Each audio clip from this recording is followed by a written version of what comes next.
Hi, I'm Anna. Season 23, followers in the coming. Let me tell you in this video some details about the new follower system. In Season 23, follower system in Diablo 3 will get a massive, huge update. First of all, we can now equip 14 pieces of gear on each follower, and not just equip, the items that you are equipping in the follower, they actually gonna work for you, for your character.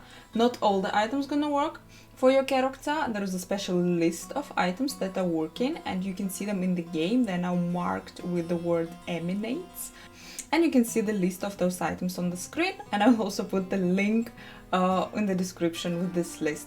Also, followers' skills were reworked, they were changed, and in this video I will tell you everything that you need to know about new follower skills and how they're working and what you should choose. So guys, let's start with the Templar. Each follower has 8 skills, but you can use only 4, so they're paired and you need to choose 1 out of 2, always like this. And you can see Templar skills on the screen. Let's see what we have here. First of all, heal over intervene. We're always choosing on the Templar heal because heal is healing. Heals you and the Templar for a lot of life based on the Templar strength. Over taunt enemies within 10 yards of you for 6 seconds when you are hit based on the Templar strength. Guys, all taunt, slow, freeze, stun, whatever on the followers, forget about them, never use them, use the opposite one, use the second one, because in the Rift you actually don't have a lot of control over the follower, so it's not gonna work. And it's not really nice when your follower is stunning, slowing, taunting someone far away from you, but you actually need those mobs to come closer, or you need them to be placed somewhere else. So doesn't matter, like always choose the second one, not the one that is taunting, slowing or freezing mobs. And here it's like the clear choice, because yeah, it's healing. You really need something that will keep you alive, that will help you to stay alive. Also, the second pair, we have here loyalty over intimidate. So, regenerates a lot of life per second for you and the Templar based on the Templar strength. Again, amazing! Regenerates life. Over enemies that hit or are hit by the Templar are slowed by 80% for 6 seconds based on the Templar strength. Guys, we don't need anything to be slowed. We need everyone to go where we want, where you want. Because again, you can't control your follower pretty much. What do we have here? Charge. Charges an attack dealing 280% weapon damage and stunning all enemies within 8 yards for 6 seconds based on the Templar strength. And the second one, onslaught. Delivers a massive blow to an enemy for 800% weapon damage and causes the target and nearby enemies to take 10% increased damage for 6 seconds based on the Templar strength. So, in the first skill already, something stunning all enemies, that's really suspicious. We don't need this. And why we're choosing actually here onslaught, why we're choosing here the second skill, because nearby enemies take 10% increased damage. Yes, we need this. Don't pay too much attention on how much damage follower will make. Follower not gonna do any damage, don't worry, but those additional like affixes, what will actually happen after follower is hitting them, they are really important. That's why here we are choosing onslaught. And our last pair, inspire not over and guardian. What inspire is doing? Inspire is increases your resource generation: mana, hatred, wrath, arcane power, fury, spirit, essence. So everything. And guardian, guys, guardian, it's our cheat death. When you take fatal damage, the Templar rushes to your aid, knocking back enemies within 15 yards, healing you for 25% life based on the Templar's strength, for shielding you from all damage for 5 seconds. Guys, you will this is a cheat death, this is amazing, and here I prefer using cheat death, and so you have a free cheat death now. So basically in the Rift, when you are getting a hit, you were hit really hard. So first thing that you will see this Guardian sign over your bar, and first you will see the Guardian sign, first you will see the cheat death from the follower, and then later, if you were hit again, then you will see your cheat death if you have it in your skills. Here you can decide for yourself. If you feel that you are surviving easy and you don't need this second cheat death, probably it's better to increase your resource generation. If you really want it, if you probably can use on your character instead of cheat death on your character, maybe you can use something else, some better option, some better passive. Then go for this better passive. Test for yourself how you feel more comfortable and use it then. But cheat death on the follower is absolutely amazing.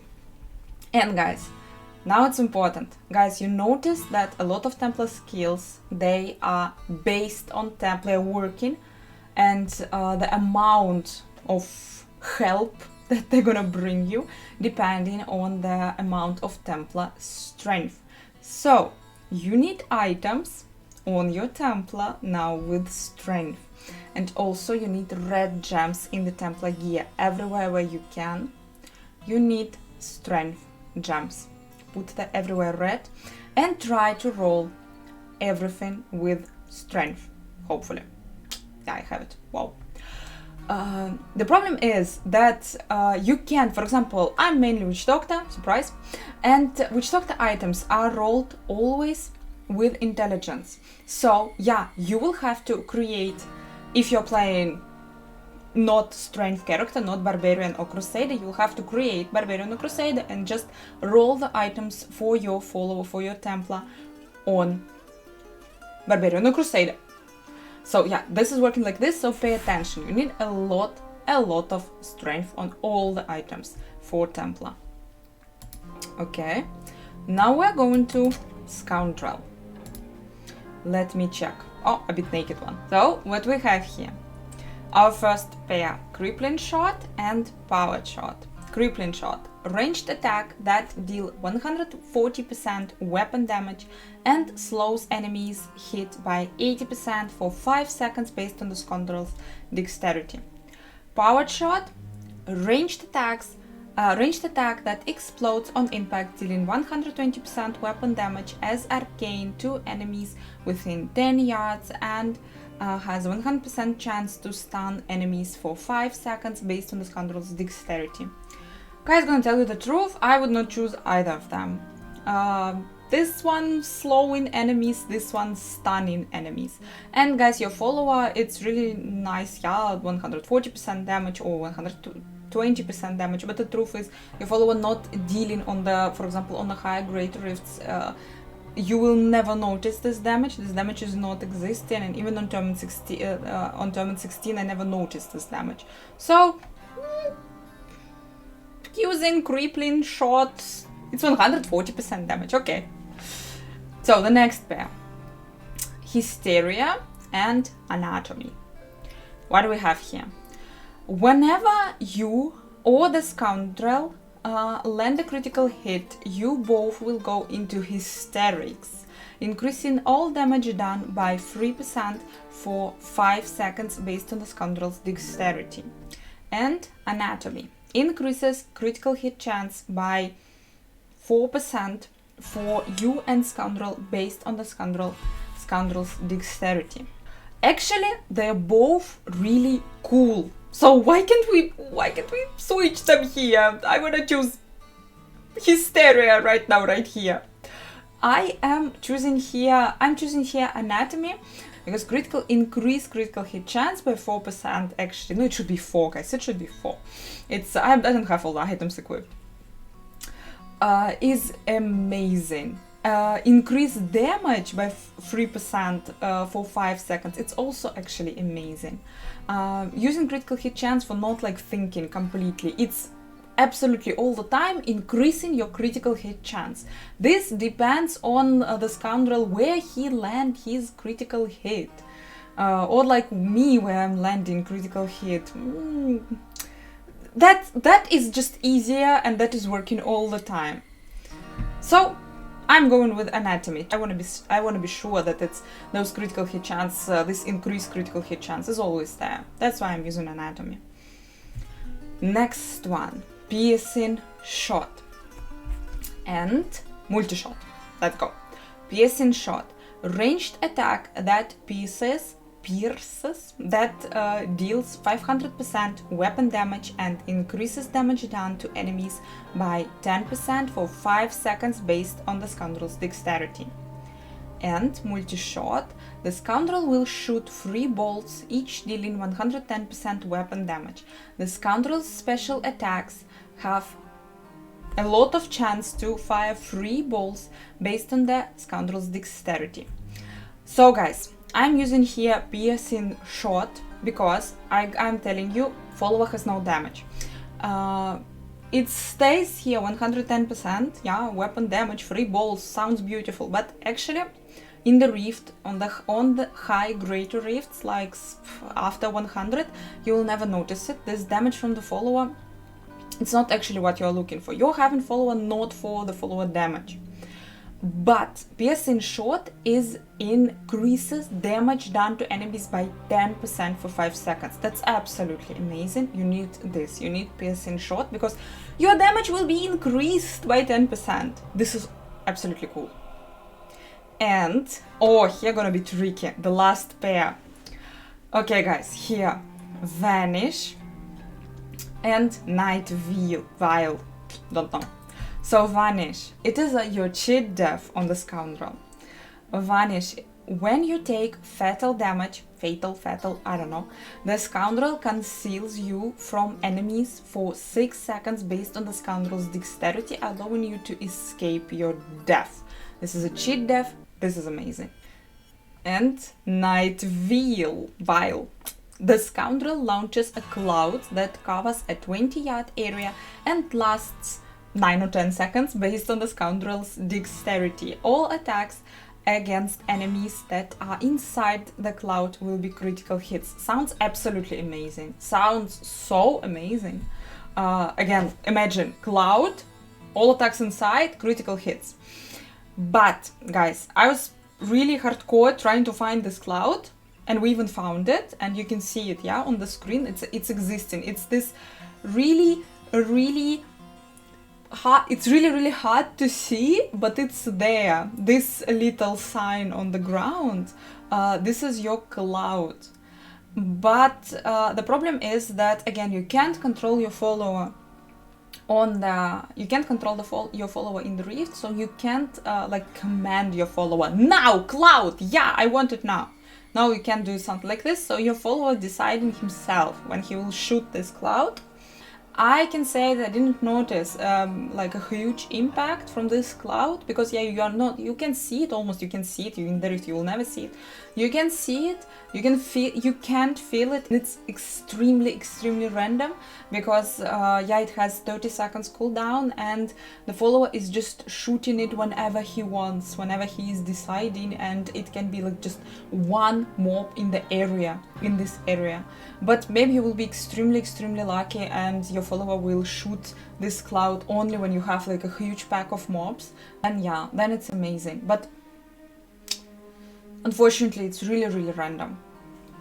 And the cherry on top, of course, the best follower of all is Enchantress. And let me show you her skills. What do we have here? We have here Charm.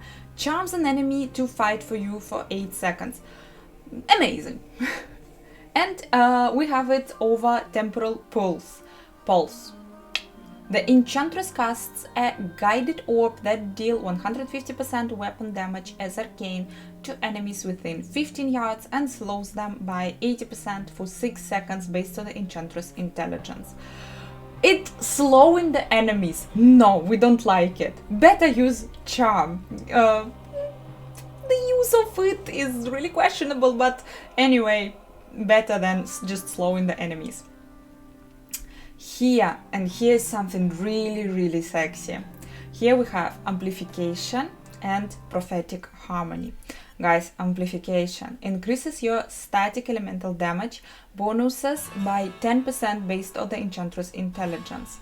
And prophetic harmony reduces your skills cooldowns by 10% based on the Enchantress intelligence. Yeah, I really want this one, prophetic harmony, here on like the upper level of our skills, of our follower skills, and this one here. I don't want to choose between them. They both are so amazing. I want to have them both.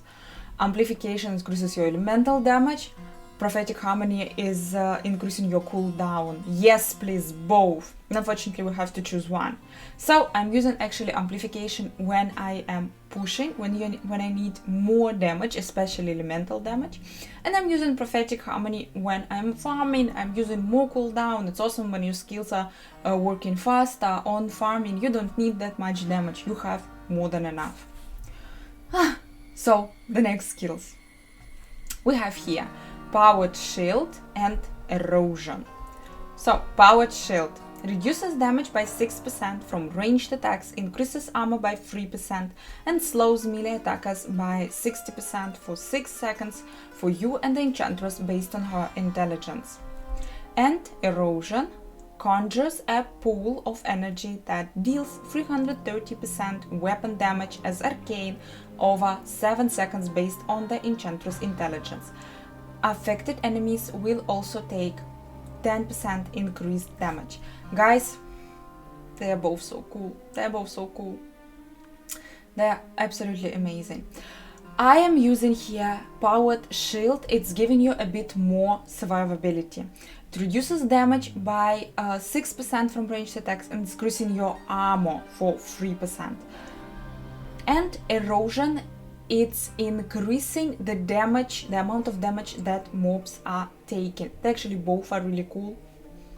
Use what you like. I'm pretty squishy. I like my increased armor.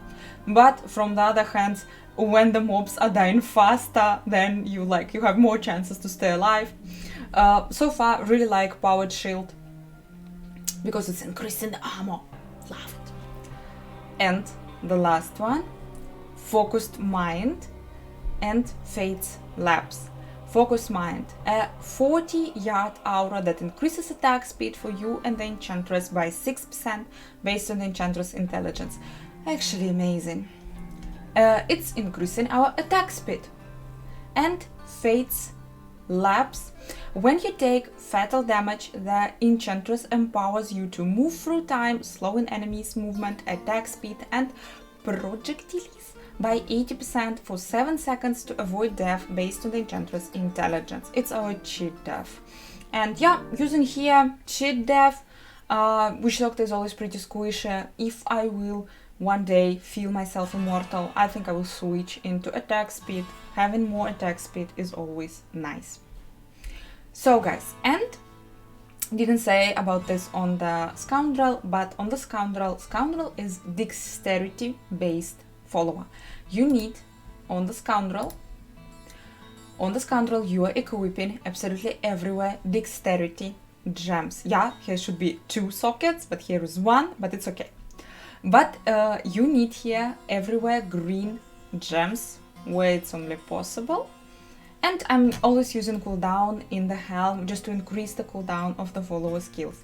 Guys, don't afraid, here there is no cooldown in stats, but cooldown is there and it's working. And yeah, on Enchantress, it's intelligence-based follower. That's why we are equipping topaz absolutely everywhere. And yeah, we need as much intelligence as we can. We need at least 25k intelligence to achieve maximum stats on all our skills.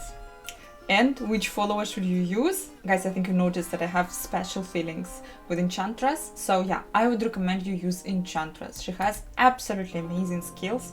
Absolutely, you can equip all the items on Enchantress and it will be awesome. But we have one problem. Right now, we can't save in our wardrobe, in our armory. We can't save followers' builds. So each time when you are switching from pushing to farming, you will have to re-equip your follower. But I don't think that's a good thing to do. Like, I think it's really, really unnecessary.